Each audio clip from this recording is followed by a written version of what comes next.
Africa Content TV.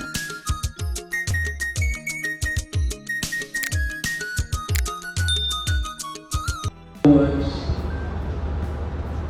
to describe the pain that I feel, and I know every one of my family share this pain with me, but I know God, in His infinite mercy, is going to.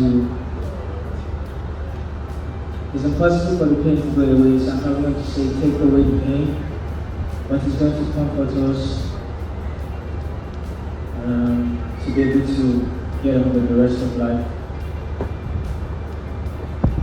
The pain is profound, the heart is deeply, the deepest pain I've ever felt in my life. I'm lost, and I pray,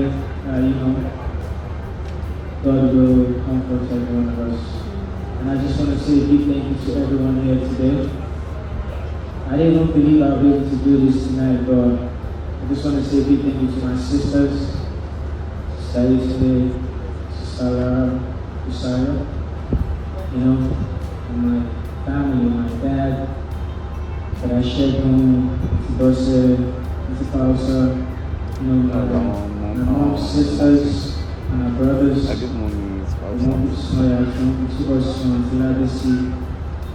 and everybody, And I just hope that, God is going to help us through this thing.